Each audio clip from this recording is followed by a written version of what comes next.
تم سب بچے بیٹھے ہو، والدین کو اپنی جنت بنا لو، ماں باپ کو اپنی جنت بنا لو، ان کی دعا لے لو۔ میرے نبی نے فرمایا کاش میری ماں زندہ ہوتی۔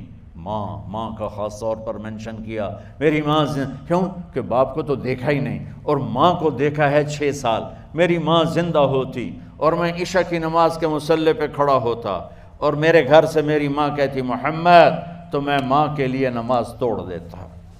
میرا نبی کہہ رہا ہے۔ اور جب آپ حج پہ تشریف لے گئے اور ابوا کے میدان سے گزرے جہاں میرے نبی کی والدہ کا انتقال ہوا تھا، اس بات کو 57 سال گزر چکے ہیں۔ 6 برس کی عمر میں مدینہ سے نکلے 3 افراد، میرے نبی کی ماں، میرے نبی کے والد کی باندی ام ایمن، وہ بھی ماں ہیں، انہوں نے بھی دودھ پلایا تھا میرے نبی کو۔ 2 مائیں ہیں، ایک دودھ پلانے والی، ایک پیدا کرنے والی، اور ایک میرے نبی ہیں۔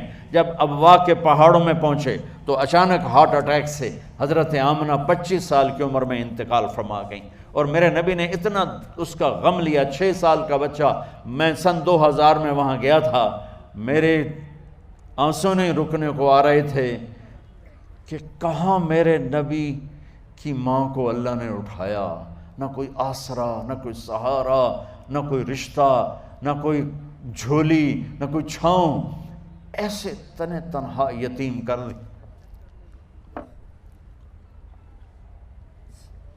جب ان کو پتھروں میں دبا کے نیچے اترے، ام ایمن کو سے ہاتھ چھڑا کر بھاگے اور اوپر پہاڑی پہ چڑھ گئے۔ جب ام ایمن پیچھے گئیں تو ام ایمن نے کیا دیکھا کہ ابوا کے پہاڑ بھی رو رہے ہوں گے، آپ ماں کی قبر کو چمٹ کے ایسے اوپر لیٹے ہوئے تھے، قبر کو پکڑا ہوا تھا، اوپر لیٹے ہوئے تھے۔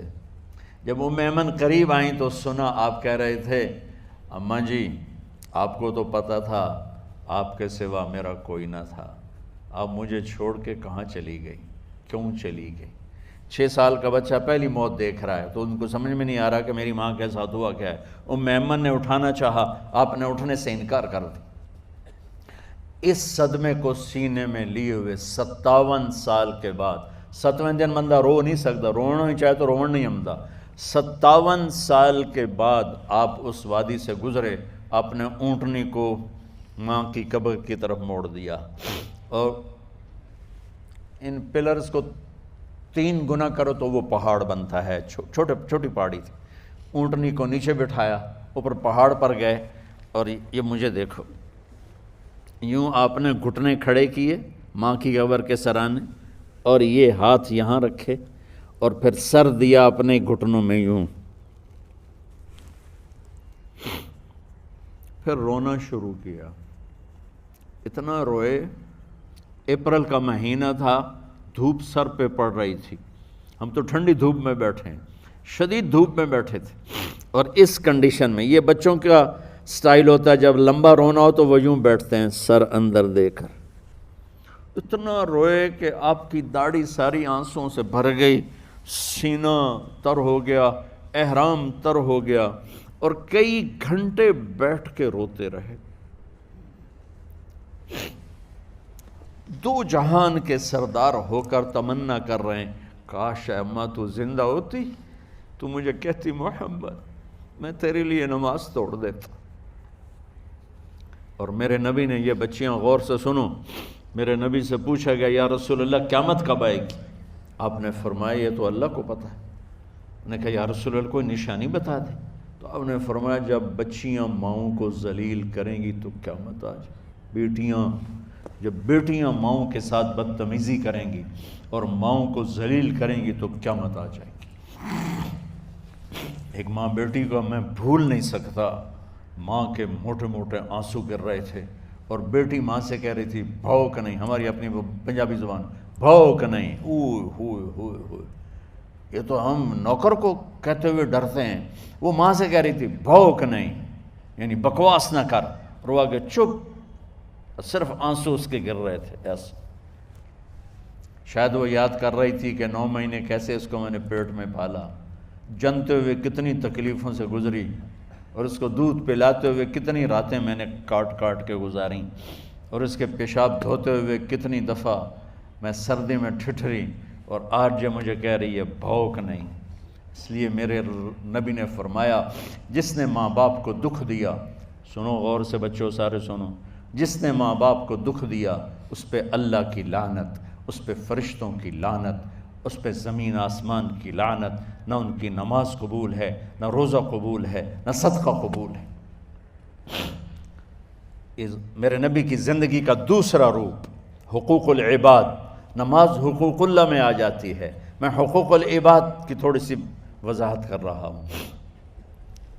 ماں باپ زندہ ہیں تو دعا لے لو۔ والدین سے کہتا ہوں بچوں کو عزت دو، جہاں اولاد ماں باپ کے حقوق ہیں وہاں اولاد کے حقوق ہیں، اولاد کو عزت دو، اولاد کو عزت دو، اولاد کو عزت دو۔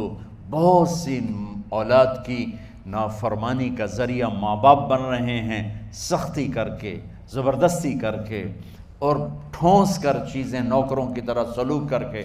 میرے نبی کے گھر میں جب بیٹی فاطمہ ملنے کے لیے آتی تھیں تو میرے نبی بیٹھے نہیں رہتے تھے، یا اب چیئر پہ بیٹھے ہوئے بی بی فاطمہ آ گئی، اب زمین پہ بیٹھے ہوئے ہیں بیٹی آ گئی، اب چارپائی پہ لیٹے ہوئے ہیں بیٹی آ گئی۔ میرے نبی کیا کرتے تھے؟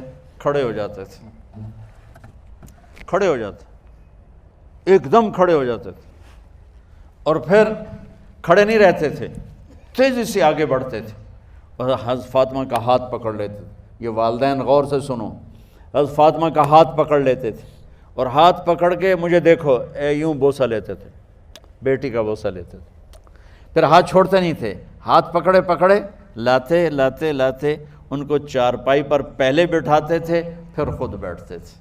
یہ باپ اور رسول ہو کر بیٹی کو یہ عزت دیتے تھے۔ پھر وہ جنت کی عورتوں کی سردار بنی، پھر وہ جنت کے سرداروں کی ماں بنی، پھر وہ اللہ کے شیر کی زوجہ بنی۔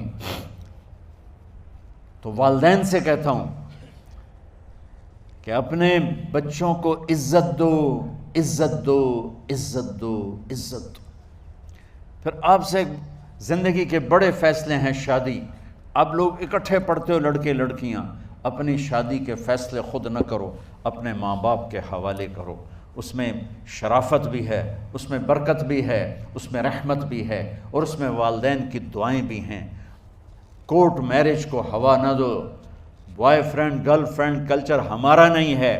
میرے نبی کے طریقے میں مرد اور عورت کا صرف نکاح سے تعلق ہے، اس کے علاوہ سب جہنم کی آگ ہے۔ اور والدین سے کہتا ہوں کہ اپنے بچوں سے پوچھ کے رشتے کرو، زبردستی مت کرو۔ میرا معاشرہ بہت سنگین قسم کے جرم کا شکار ہے، بچوں پہ مسلط کر دیتے ہیں، ایتھے ہی کرنی ہے، ایسے جٹائیں چی کرنی ہے، بٹائیں چی کرنی ہے، پتہ نہیں آئے کتوں ہیں جٹ بٹ۔